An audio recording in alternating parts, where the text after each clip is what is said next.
You can never go wrong with a classic slip dress. Recently we launched our Reyna ruffle dress sewing pattern. When I was working on this pattern and preparing the lining panels, I realized that the lining itself is a proper dress. It has a minimalistic design and there is an asymmetric cut for the slit at the side seam. The slit isn't too high, it's slightly above the knee and it is mainly there so you could walk around freely.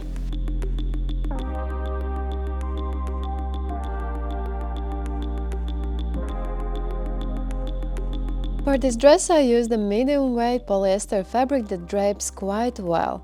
You can also pick satin fabrics that are made from silk, viscose or the same polyester. You will need an invisible zipper that is at least 35 cm long, matching threads and a small amount of interfacing to press on the facing details. As mentioned, I will use the Reyna dress sewing pattern. Links are down below. There are two separate print files. One is for the ruffle option and the other one is for lining. This time we only need the lining file. This sewing pattern comes in US letter and A4 format that you can print with any regular printer, as well as in A0, which you can print at a copy shop. I will be using a sewing machine and a serger to neaten the seams.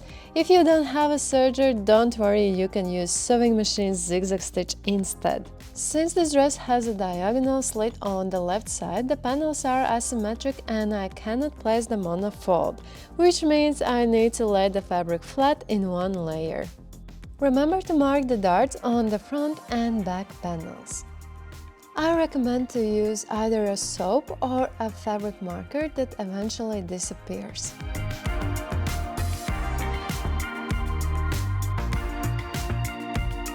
Also, mark the notches. You can again use either a soap or a marker, or you can make small trims in the seam allowance that are around 3 to 4 mm long.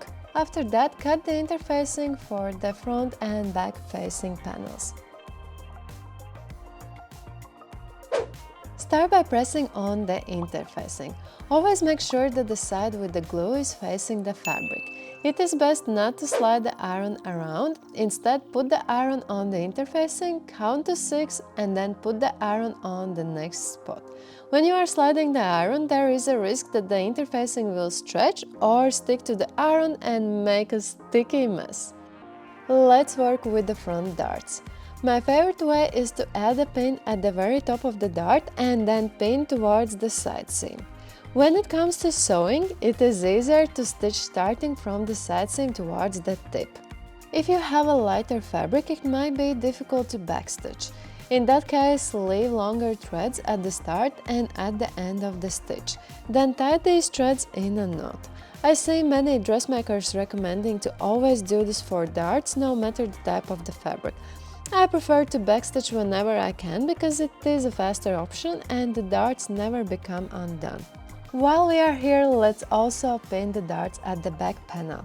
Fold the back panel at the tips of the dart and pin.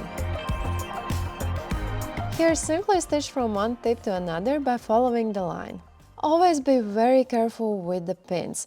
Make sure that you are taking them out before stitching with the sewing machine. If you are new to sewing, then you might want to hand stitch instead of pinning. Those hand stitches don't have to be beautiful, they would have the same purpose as pins. Press the chest darts towards the waistline. As you can see, the panels aren't flat anymore because we just made the darts. The easiest way how to press is to place the panels on the curved edge of the ironing board. I'm using a wooden plank to faster cool down the darts. If you are moving around your dress panels while they are still hot, the pressed area might lose the shape you just tried to achieve. Press the back darts either towards the middle or towards the side seams. It doesn't matter too much to which side, but make sure that they are mirroring each other. Neaten all 4 side seams. You can use serger's straight thread stitch or sewing machine's zigzag stitch.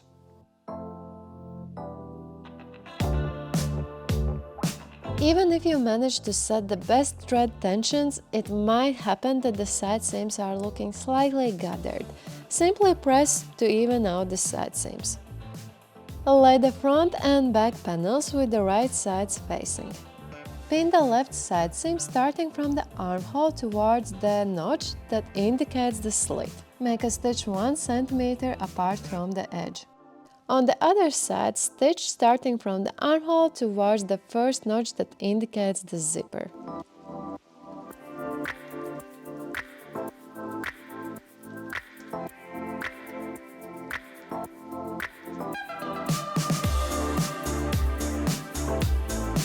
Press these seams open.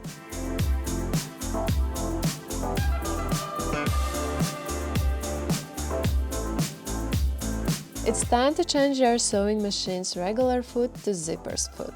If you have it, it is best to use the invisible zipper's foot. Unfortunately, it doesn't fit my sewing machine, so I am using the regular zipper's foot, and it is possible to get very good results with it.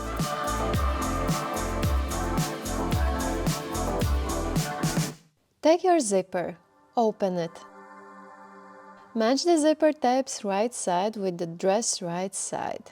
At this point, it is supposed to be twisted at the bottom.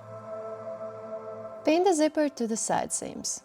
I highly recommend to pin in a horizontal direction because then the zipper will not slide up or down. While we are here, pin the other side of the zipper's tape to the other side seam. My recommendation is to make 2 stitches. Make the first stitch 4 mm apart from the edge to fix the zipper to the dress.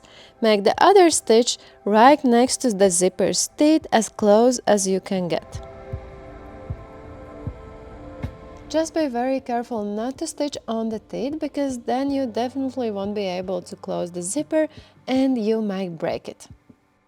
Try to pull the zipper's teeth away from the sewing machine's foot with your fingers.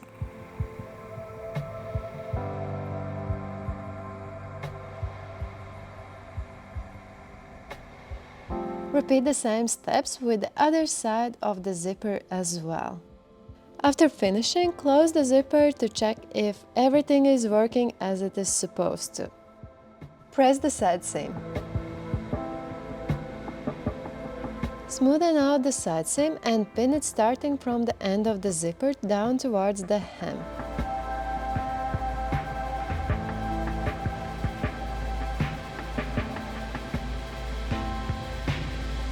Make a stitch that starts next to the previously made stitches. Probably you will not be able to stitch on top of it, don't stress about it. Start your stitch like 2 mm apart from it and then stitch towards the hem. Flip the dress from the inside out and check how the end of the zipper is looking. Are there no bumps or creases? Also check if there isn't a hole. Press the seam open. Every time you are opening the zipper, the slider is hitting the side seam. Eventually the side seam will break and start to unravel. To avoid this, we need to make a very dense zigzag stitch right before the beginning of the side seam. This stitch should be only on the zipper's tape, not on the dress. Take your time to set up sewing machine's zigzag stitch to do the perfect width. Not too wide, but also avoid stitching on the zipper's teeth because it might break the needle. If this is too stressful for you, you can also do this with a few hand stitches.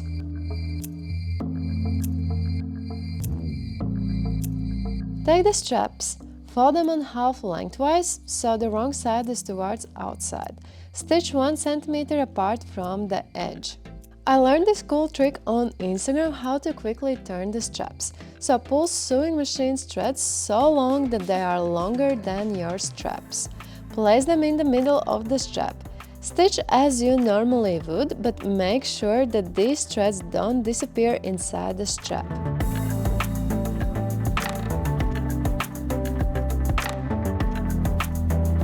Trim off around 6 mm of the seam allowance. Now carefully pull those long tails of sewing machine threads to flip the strap from the inside out. Usually the very beginning is the most difficult part, so be patient, don't force it too much. Repeat the same steps with the other strap as well. This might be a personal preference, but I always press the straps in a way that the seam is right on the edge.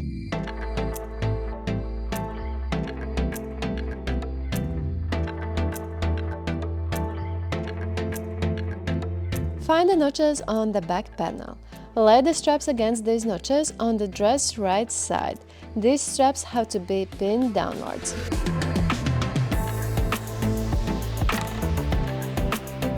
Make a stitch 4 mm apart from the edge to secure the straps in the place. I had an epic failure there. I stitched over my pin and it got sucked in the sewing machine's opening, so don't be like me. Always make sure that you take out the pins. This was so terrifying. After this step, I would suggest to try on the dress and make sure that the strap length is perfect for you. Maybe you need to shorten them. Take your time to figure out how to correctly pin the straps. Here as well, the raw edge of the strap goes to the raw neckline of the dress. Pin the straps to the pointiest part. Here as well, make a stitch 4 mm apart from the edge. Lay the front and back facing with the right sides together. Pin the side seams.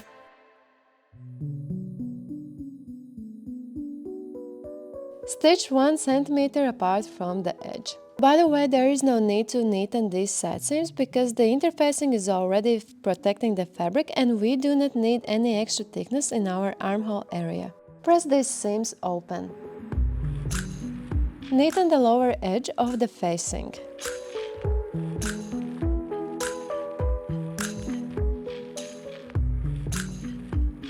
For an extra sophisticated look, fold the neatened edge towards the wrong side. Make a stitch approximately 2 mm apart from the folded edge. This way the neatening stitch will be hidden inside. Press the lower edge of the facing. Lay the facing on the dress with the right sides together. Match the side seams, the middle points and those pointy areas at the front. Stitch around 1 cm apart from the edge.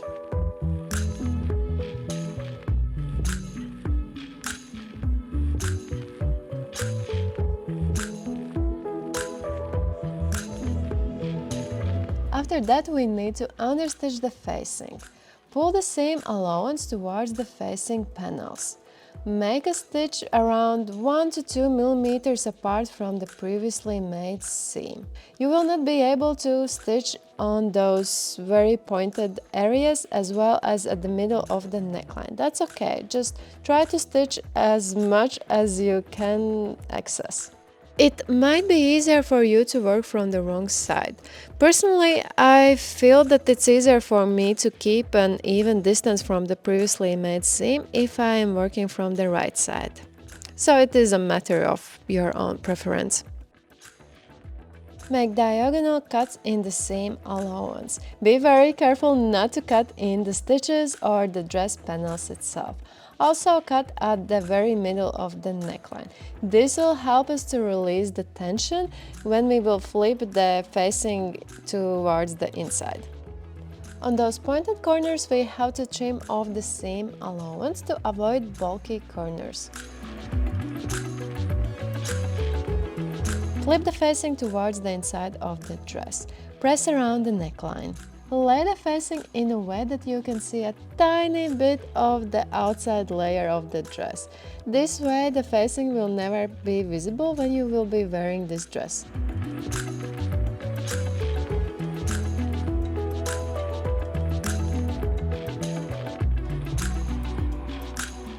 Pin the dress side seam allowance to the facing. Make a few stitches back and forth connecting the seam allowance to the facing. There are no stitches visible on the dress right side. Do this step for other side seam as well. If you feel like it is very difficult to get there with your sewing machine, you can also do a few hand stitches. This will ensure that the facing stays inside of the dress. Find your slit. Fold 1 cm of seam allowance and press it.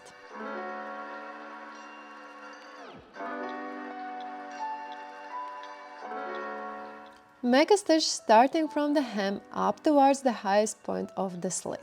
Make a 90-degree turn, do a few stitches, do a 90-degree turn again and stitch down towards the other hem.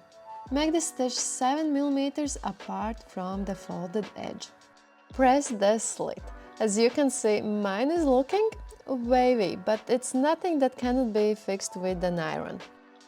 If you are still unsure about the length, it is better to do a try-on now with the shoes that you are planning to wear this dress with. I cut this dress in the length I wanted already, that's why I'm not doing a proper try-on. Fold 1 cm of the hem allowance and press.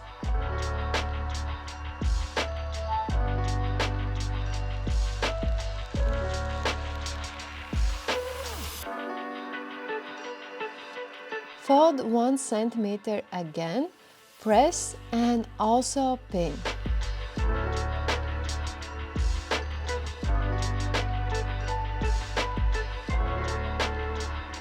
Make a stitch around 9 mm apart from the folded edge. Give the final press and you have finished! Please leave us a like if you found this video useful, subscribe to our channel for more sewing and knitting tutorials. Bye!